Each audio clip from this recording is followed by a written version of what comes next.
Assalamu alaikum bandiraɓe yeɓiyankoɓe Ayaw Pindi TV on calminama juurama kadi on beltanama on jii hande jaari jaay baylo boɗejo hande to jooɗi ɗo machallah on jii hande caggalam to woni toon ko canal Olympia min gari hande mo waɗon présenté mo ganduɗa mo jiɗɗon yiide mo jiɗɗon andude Babs o jii salminimama. Assalamu alaikum sista mi salmitimama waddade seeɗi. Hande min jiima hande Mauritanie ari Sénégalais de ça va? Ko noon Sénégal ko leydam. On jii hande mo jooɗiɗen bandiraɗo gorko Babs o jii hay goto wattama présenté rendu halpulareɓe sah mbiyami kadi mbiyata ko maayo ala keerol ko Mauritanie from Sénégalais kadi ko ɗum fof min mbiyam momi saabu hande Mauritanaji woni Sénégal naji woni Mauritanaji hande en jii Babs e meɗen mbawɗen tan ko hokkudemo konngol kadi o haalalen Babs saabu hande o yaltini clip keso mo ala hay nokku Babs clip ma o en jiiɗi andude. Ko weltade tan à chaque fois yimande bandiraɓe ɓe ko weeli min mbiyatma min mbaɗimi ɗo pour weltinde yimɓeɓe foof ko ɗum waɗi kam ɗo aɗa andi hande sa yimi yidde tan an hoorema guiɗoma yiyeten hoorema an hoorema yiɗen guiɗel ma a yiyen hoorema no feewi donc ko ɗum woni ko guurɗen ko ɗum woni ko woodi kadi ko yiɗi yiide bandiraɓe yoɓe partage yoɓe like min gonɗo ko weltindeɓe donc yoɓe ballu yoɓe mbaɗa hen doole yoɓe partage au max yoɓe soɓe noddama yoɓe noota yoɓe daaro darde nde minen tan min mbawa darade darde nde foof ko foof dañat to heedi haydara ala ko famde. Eyyi joni Babs en passé clip o garden koye projet garɗa projet concert Sénégal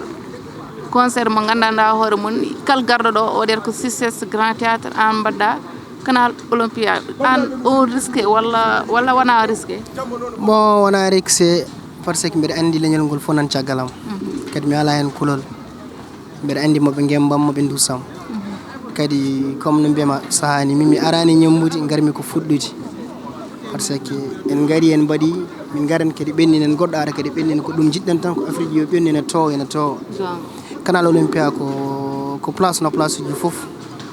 sen gari tan ko enen mbawi ɗum enen football ala fof ko donkuɗen te ala korɗen wadde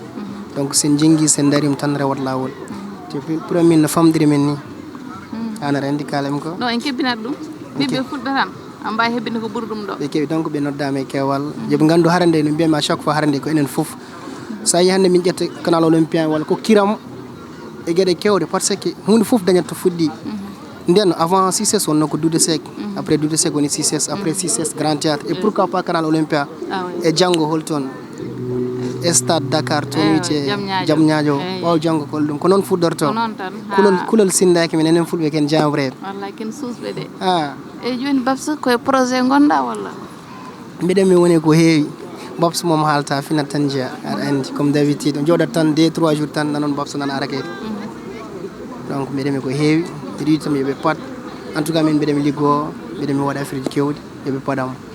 kadi Babs hen saahaji yimɓeɓe koɓe namdoro ɓornugal ma e déguisement surtout périg mo mbannoɗa ɗo no waɗi touché yimɓe foof ɓe kaali hen te hay goto yiyani aɗa yalta aɗa jaabo hay goto yiyani aɗa haala hen ɗum ɗon tampintama?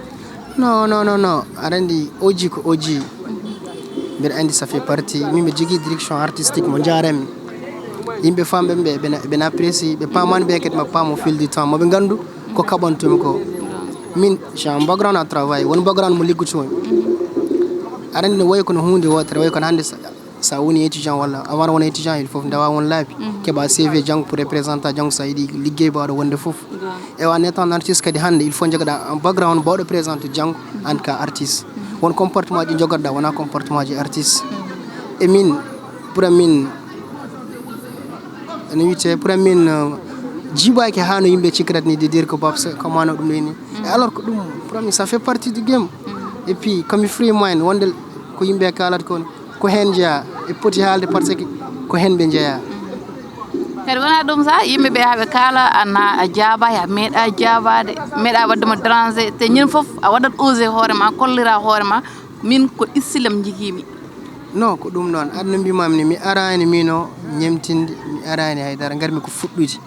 addude univers am mino impose ɗum ɗo guilto wonno oji ha wonti oji wonti famille yimɓe foof keewi a famille yimɓe nana gara so ɓooyi pam holko woni haare nde no mbiyama à chaque fois ni min hande mbeɗa mi essaye waylude gueɗe kewɗe par ce que wonno mi yiiɗa darde den wonno mi yiiɗa jiireɗen ay neɗɗo hayso gujjo wawdogde kala ko mbatta yo dañco yetti hande wonno dardata sa yi oji tan a wiya jarani kadi wiya ko artiste ni par ce que déjà fof nen don et pour amin ko dum woni important mais biyeji di nene jahawana ça va nana ya no yahat yimɓe fulɓe ko jingoɓe berende ɓe kebbinan ɗo inchallah berende prochaine concert inchallah sa renta ko stade Ablaye Wade paɗen mi way min fof hulɓinat surprise ate ndi ngala e nokku kulol sindaki men kono ko daɗo heddi ko mande dato ko le 3 janvier inchallah ko canal olympia en face des grands théâtres ɓe noddame kewal les billets sont disponibles prévente simple ko 3000 jour J ko 5000 VIP ko 10000 no waɗi table 6 personnes à 100 000 francs CFA donc bandiraɓe yoɓe gar no waɗi karuji baɗade e quartier ji goɗɗi ɗi pour wallide yimɓeɓe par ce que en koddani won hoɗɓe to woɗi ɗon yiɗɓe arde taw galano gardi donc il faut ko yidde wallide yimɓe wallide moyen de transport pour no weɓireɓe par ce que ɗe majjani embouteillage bouchon ngaji Dakar kadi yimɓene wawi haalde holɗi ndiyeji ɓuuri wonde bon no mbimami ni woni ko quartier ji ɓurɗi wuɗɗide ɓe gandanɗa ɓeɗo ɓuuri wuɗɗide canal olympia ko ɓen mi ɓuurata waɗa wole wonde takkiɓe ɓe kam ɓe ƴewat toon no kamɓe kadi ɓe mballita men ɗo ƴewno ɓe gardi mais woɗɗuɓe ɓe enen ballen ɗumen eyi kongilma cakkirgol ngol cakkirgol ngol ko mbimi ko waran enen fulɓe kulol sindaki men gari duson ɓinguel mon Babso Oji emin pari pour leñol ngol emin pari hunde foof mais gembe min sa fo ñihlon min jala c'est ça ne weli ɗum Babso mi salmi a jarama merci sister ok e ko ni kadi hokki on rendez-vous le 3 janvier inchallah ɗo e jour heewani ko heddi onon ko mbiron halpulaɓe onon ko gowɗon wadde ko ɗum tan batton ɓe mbiyata ko ndiyam opéra lawol mon garen kebbinen ko ɓuuri